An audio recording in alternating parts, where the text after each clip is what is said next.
Good morning विद्यार्थी मित्र हो। कैसे हैं सब? खुश ना?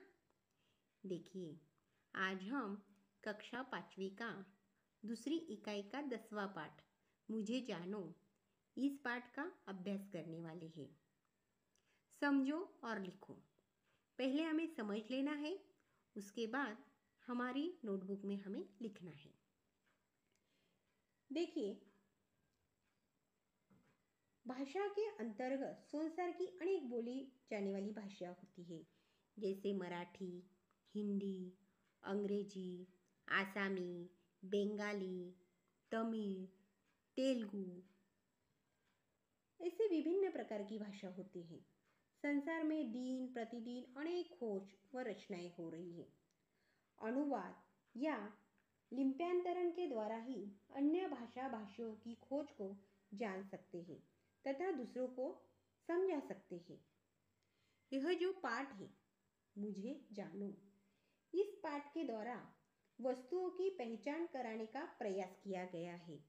वस्तु एक ही है, लेकिन अलग अलग भाषा में उसके नाम कैसे होते हैं? अलग अलग होते हैं। वह अलग अलग नाम पहचान कराने का हमें प्रयास किया गया है। पाठ में वस्तुओं के नाम को अन्य भाषाओं में भी लिखने का और समझने को बढ़ावा दिया गया है। यह हिंदी की तरह अन्य भाषा में भी हमें क्या करना होगा? लिखना होगा। रोमन लिपि में हमें लिखना आना चाहिए, देवनागरी लिपि में हमें लिखना आना चाहिए। इसलिए यह पाठ हमें अभ्यास करने को दिया गया है। देखिए, इस पाठ में जो पहला चित्र है, कौन सा चित्र दिखाई दे रहा है आपको? सिक्का, 1 रुपये का सिक्का है ना। सिक्का हम इसे देवनागरी लिपि में बोलेंगे, लेकिन रोमन में हमें लिखना होगा तो हम उसे सिक्का ही बोलेंगे। लेकिन लिखते समय हम रोमन में लिखते समय हम उसे स्पेलिंग में लिखेंगे। जैसे कि हिंदी में हम लिखेंगे सिक्का, लेकिन रोमन में लिखते समय हमें SIKKA सिक्का ऐसे लिखना होगा। बाद में दूसरा चित्र दिखाई दे रहा है, कलम का चित्र दिखाई दे रहा है। अंग्रेजी में कलम को क्या कहते हैं? पेन। लेकिन रोमन में हमें जब लिखना होगा तो हम उसे कैसे लिखेंगे? KALAM, कलम। बाद में तीसरा चित्र जो दिखाई दे रहा है वह है डिस्क का। हिंदी में हम डिस्क लिखेंगे देवनागरी में, लेकिन रोमन में लिखना होगा तो DISK, डिस्क। इस प्रकार यह है देवनागरी और रोमन का अर्थ। रोमन मतलब हमें क्या लिखना है? स्पेलिंग में लिखना है। देखिए, बाद में जो अगला चित्र दिखाई दे रहा है वो कौन सा है? जहाज का। इसे अंग्रेजी में क्या कहेंगे? जहाज को शिप कहेंगे। और जहाज को ही हमें रोमन में लिखना होगा तो JAHAJ ऐसे लिखेंगे। बाद में आता है प्याला। इसे अंग्रेजी में हम कप कहते हैं, लेकिन प्याला को हमें रोमन में लिखना होगा तो PYALA, प्याला। बाद में अगला चित्र है रेडियो। उसको रोमन में लिखेंगे RADIO, रेडियो।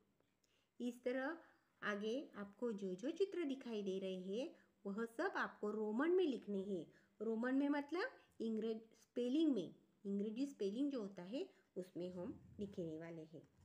उसके साथ ही हमें उसका अंग्रेजी में अनुवाद कैसे कहते हैं यह भी जानना है। सिक्का, सिक्का को अंग्रेजी में क्या कहेंगे? कॉइन। अगला चित्र है कलम। कलम को अंग्रेजी में कहेंगे पेन। तीसरा चित्र है डिस्क। डिस्क को अंग्रेजी में भी डिस्क कहते हैं। अगला चित्र है जहाज। उसे अंग्रेजी में कहेंगे शिप। उसके आगे का चित्र है प्याला का। प्याला उसे कहेंगे अंग्रेजी में, उसका अंग्रेजी में अनुवाद करते हैं कप। अगला चित्र है रेडियो। उसे रेडियो ही कहते हैं अंग्रेजी में।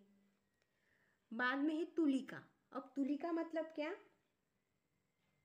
तुलिका उसे देवनागरी में, हिंदी में कहते हैं, लेकिन अंग्रेजी में उसे कहते हैं पेंट ब्रश। अगला चित्र है मोबाइल। उसे अंग्रेजी में भी क्या कहेंगे? मोबाइल ही कहेंगे।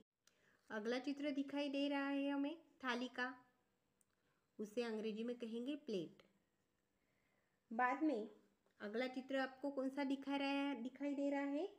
अटैची। अब आपको अटैची जल्दी से ध्यान में नहीं आएगा।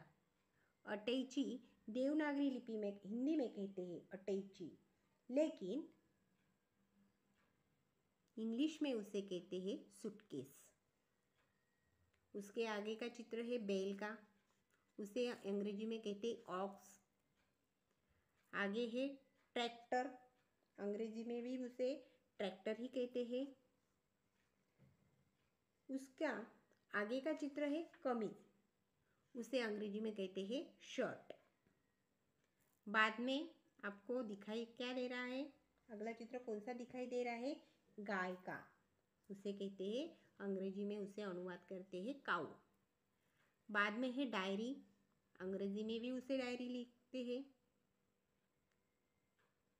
बाद में है रिक्शा चित्र, रिक्शा का चित्र दिखाई दे रहा है आपको, ऑटो रिक्शा, अंग्रेजी में भी उसे ऑटो रिक्शा ही कहते हैं। बाद में आगे का चित्र दिखाई दे रहा है बस, अंग्रेजी में भी उसे बस ऐसे ही अनुवाद करते हैं। और जो आखिरी का चित्र है वह है ट्रक का, और अंग्रेजी में उसे ट्रक ऐसे ही अनुवाद करते हैं। आ गए आपको समझ में? मुझे जानो मतलब वस्तु एक है, लेकिन अलग अलग भाषा में उसे अलग अलग प्रकार से लिखते हैं और अलग अलग प्रकार का अनुवाद करते हैं। तो देखिए, आप सब विद्यार्थियों को अपने हिंदी की नोटबुक में एक एक चित्र का नाम लिखना है और उसका देवनागरी और रोमन में वह कैसे लिखते हैं यह आपने हिंदी की नोटबुक में लिखना है।